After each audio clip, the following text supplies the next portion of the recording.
En este lunes recemos con el Evangelio según San Mateo, en el nombre del Padre, y del Hijo, y del Espíritu Santo. Jesús entró en el templo y mientras enseñaba se le acercaron los sumos sacerdotes y los ancianos del pueblo para decirle: ¿con qué autoridad haces estas cosas? ¿Y quién te ha dado esa autoridad? Jesús les preguntó: yo también quiero hacerles una sola pregunta. Si me responden, les diré con qué autoridad hago estas cosas. ¿De dónde venía el bautismo de Juan? ¿Del cielo o de los hombres?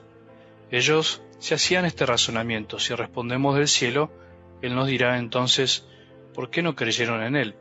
Y si le decimos de los hombres, debemos temer a la multitud porque todos consideran a Juan un profeta.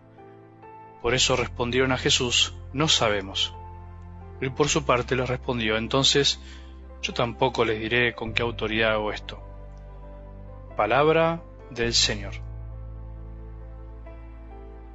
Queridos hermanos y hermanas, el Evangelio de este lunes de la tercera semana de Adviento nos relata el conflicto que Jesús tuvo con las autoridades religiosas de la época después de haber echado a los vendedores del templo.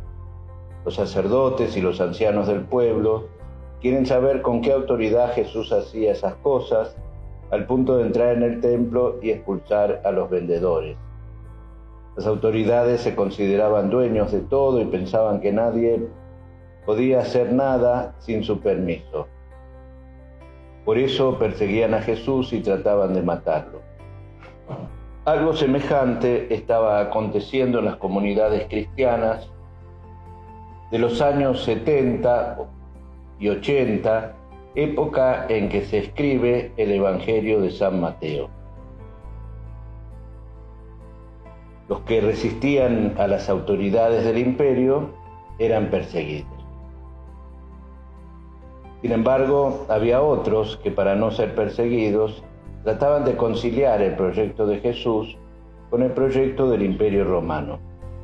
La descripción del conflicto de Jesús con las autoridades de su tiempo era una ayuda para que los cristianos siguieran firmes en las persecuciones y no se dejaran manipular por la ideología del imperio.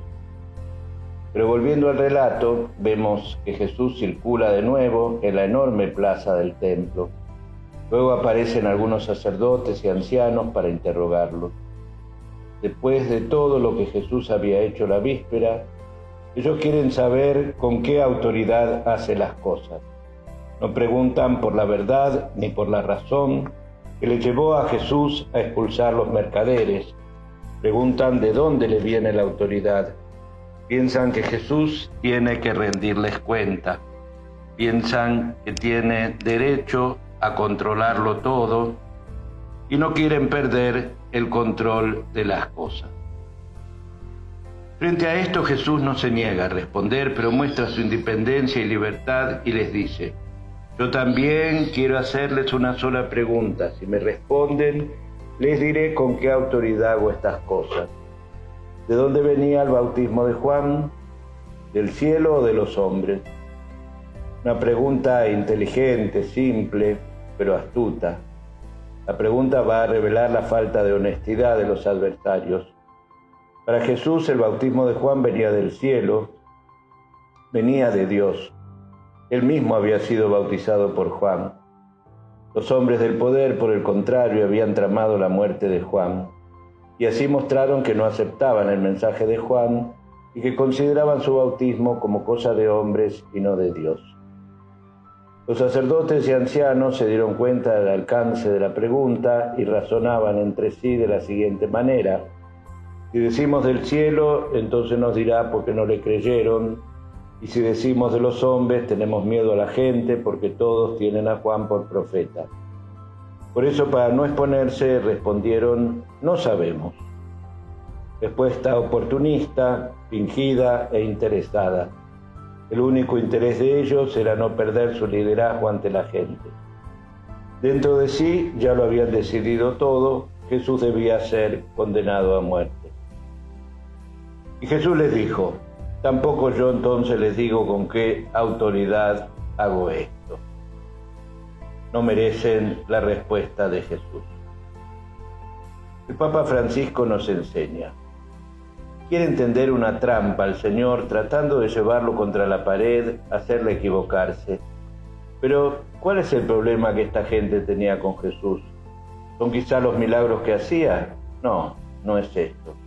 En realidad el problema que escandalizaba a esta gente era que los demonios gritaban a Jesús: tú eres el Hijo de Dios, tú eres el Santo. Este es el centro. Esto escandaliza de Jesús.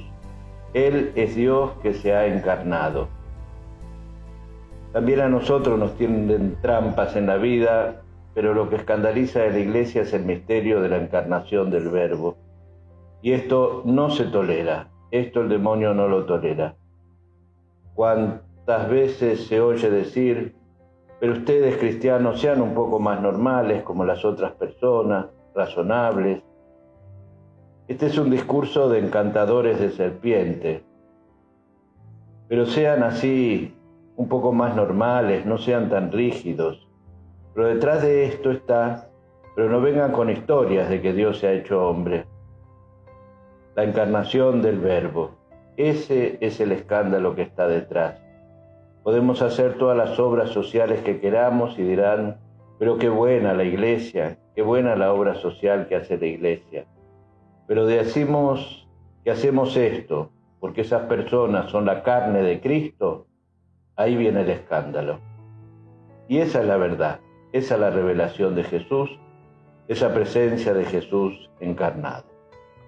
Nos preparamos a celebrar entonces esta presencia de Jesús en la próxima Navidad. Que tengan un bendecido día en el nombre del Padre, y del Hijo, y del Espíritu Santo. Amén.